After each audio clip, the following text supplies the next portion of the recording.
Барлықтарыңызға қайырлы күн, қалдарыңыз қалай? Бүгін мен сіздермен осындай өте дәмді болып шығатын және де өте ерекше болып шығатын маффиндардың рецептісімен бөлісемін. Ең алдымен ыдысымызға 3 жұмыртқаны салып, оның үстінен қант салып, миксермен 1 минуттай араластырамыз.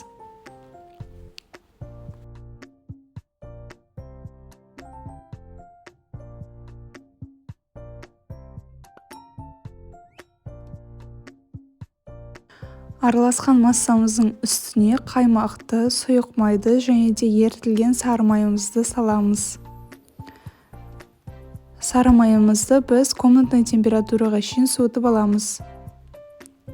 Жақсылап миксерлейміз.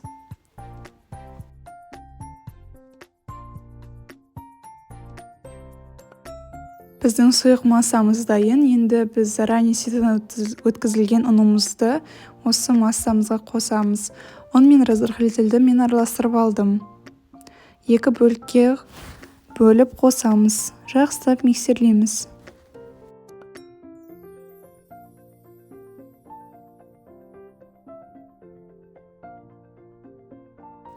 Екінші бөлігін қосып, жақсылап миксерлеп, сосын лопаткамен араластырып жіберсеңіздер болады.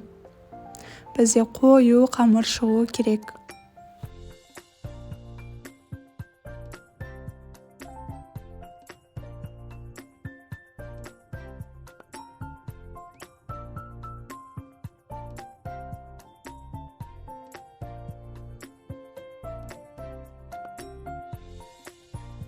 Біздің қамырымыз дайын. Енді осы қамырға по желанию жаңғақ салсаңыздар болады, шоколад салсаңыздар болады. Мен кішкентай шоколад салдым.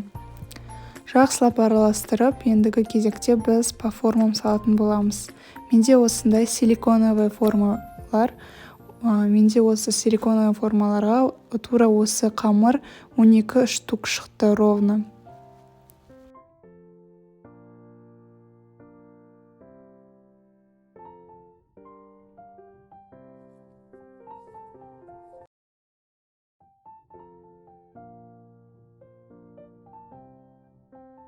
Барлығын толтырып салып шығамыз. Неге біз барлығына салып шықтық, енді осыны 180 градусқа жібереміз. 20 минуттан кейін біздің маффиндарымыз дайын болды. Барлықтарыңызға ас болсын. Бұл рецепт өте дәмді болып шығатын рецепт. Сіздер істеп көрсеңіздер, міндетті түрде өкінбейсіздер. Каналыма тіркеліп, лайк басуды ұмытпаңыздар.